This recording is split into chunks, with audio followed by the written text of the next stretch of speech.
Is it January 25th, 2019? Is that the is correct correct. date? Yep. Mm-hmm. Roger Stone did nothing wrong. Walking back in. Now that's product placement. That's product placement. I sold 15,000 of those shirts in the next 24 hours.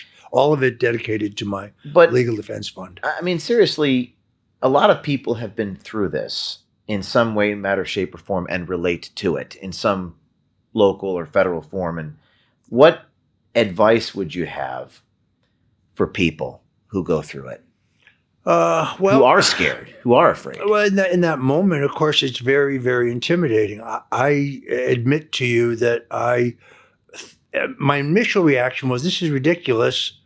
There's no crime here. I'll clearly be found innocent. I had no idea that I was going to be subjected to a Soviet-style show trial in which all avenues or arguments in defense were denied. You can't. So I wanted to bring in Bill Binney, the CIA's most famous IT guy, who could have proved there was no online hack of the DNC. The judge would not allow him to testify. One of the charges against me was I had said that a friend of mine in New York, who was a radio personality, had told me that he knew a woman lawyer who worked for WikiLeaks and that she had told him that Julian Assange had this huge catch of information on Hillary Clinton and he would release it in October. James, I have the text message in which he told me that. The judge would not allow us to enter it as evidence because it disproved one of the specific charges against me. So I had no idea that the whole thing would be rigged, but I realized ultimately why it was. I was arrested in January. In July was when they said to me, through my lawyers, look, we can hit you with some superseding charges and you'll die in prison, or you can agree to testify against Donald Trump. Those are your choices.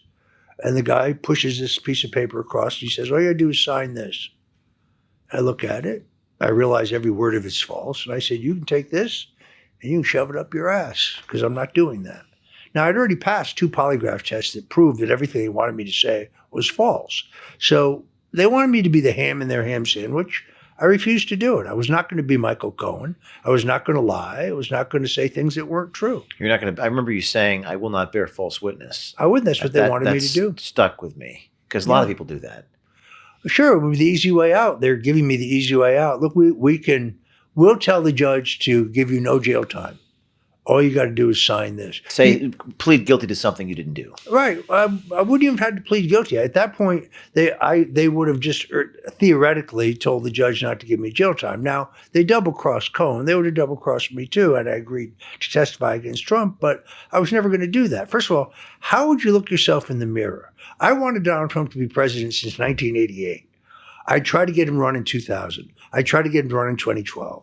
I finally succeeded in getting him to run in 2016. Not me and other people. So I was going to turn on this guy who I'd known at that point for 40 years, who I always dreamed about being a great president. There was never any chance that I was going to do that. And then everything I would have said would have been a lie. I would have had to make it up. In other words, you have Hakeem Jeffries, who has this famous tweet that claims that I traded my pardon for silence regarding the crimes of Donald Trump. Now, if Hakeem will just waive his congressional immunity, I'll sue him. But we both know he's not going to do that.